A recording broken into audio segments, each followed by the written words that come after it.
بسم اللہ الرحمن الرحیم۔ کافور کا ذکر قرآن پاک میں نیکی کرنے والے برگزیدہ بندوں کے لیے مشروبات ایسے گلاسوں میں پیش کیے جائیں گے جن میں کافور کی مہک ہوگی۔ کافور ایک ایسا چشمہ ہے کہ اس سے صرف وہی لوگ پئیں گے جو اللہ کے خاص بندے ہوں گے۔ سورہ دہر پڑھ کے دیکھ لینا۔ یشربون،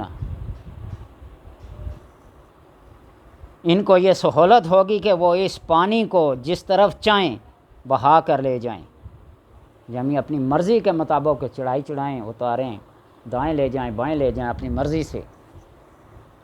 حضرت امی عطیہ رضی اللہ تعالیٰ عنہ فرماتی ہیں کہ جب اللہ کے رسول صلی اللہ علیہ وسلم کی بیٹی کی وفات ہوئی اور آپ صلی اللہ علیہ وسلم ہمارے پاس تشریف اور کہا کہ اسے غسل دو 3 بار یا 5 بار، اس کے بعد یہ زیادہ یہ غسل پانی اور بیری کے پتوں سے دیا جائے، بیری کے پتوں کو ابالا جائے، اس سے بیری کے پتوں کے اندر اللہ نے بڑی خاصیت رکھی ہے، جن بھوت آسیب جادو ٹونا جو بھی ہو، بیری کے پتے لے لو 7 پتے یا 21 پتے، ان کے اوپر آیت الکرسی، سورہ فاتحہ، آیت کریمہ جو پڑھ سکتے ہو، کلمہ طیبہ پڑھ کے ان کو رگڑ کے پانی میں ڈال کے پی لو، سر دھو لو، غسل کر لو ہر قسم کے۔ اور یہ بیری کے پتے جنات کے کلیجے پھاڑ دیتے ہیں، اس لیے مردے کو غسل دیا جاتا ہے بیری کے پتوں سے۔ یہ میل کے چیل کو کیا کر دیتا ہے؟ دور کر دیتا ہے۔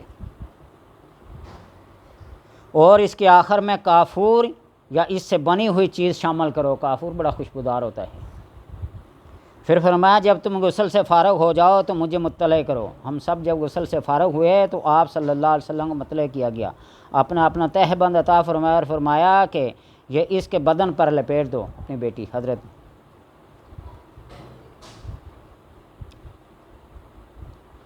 یہ زہروں کے اثر کو زائل کرتا ہے کافور۔ ریح ہوا بادی کو دور کرتا ہے اور جنسی قوت کو بڑھاتا ہے۔ یہ طبیعت میں انقباض پیدا کرتا ہے اور ان کو بیدار کرتا ہے اور حواس کو مضبوط کرتا ہے۔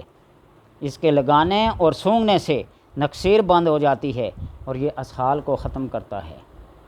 کافور مفرح فرت بخش ہے، خوشی بخشتا ہے، دماغ کو طاقت دیتا ہے، ذات الجنب سل پھیپھڑوں کے زخم کو ٹھیک کرتا ہے، یہ درد تشنع ریشہ اور ورم کو ختم کرتا ہے، پیاس کو بجھاتا ہے، بلغم نکالتا ہے اور دیگر ادویات کے ساتھ ملا کر استعمال کرنے سے کھانسی ختم کرتا ہے۔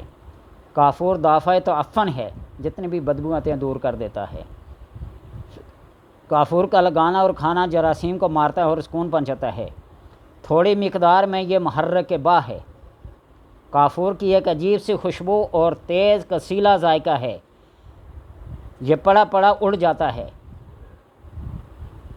اگر جلائیں تو تیز شعلے دیتا ہے، ہوا دھوئیں کے ساتھ جل جاتا ہے۔ اس کا ایک کاجل بنایا جاتا ہے، جو لوگ حاضرات کا کام کرتے ہیں نا، میں نے بھی اس کو بنایا تھا۔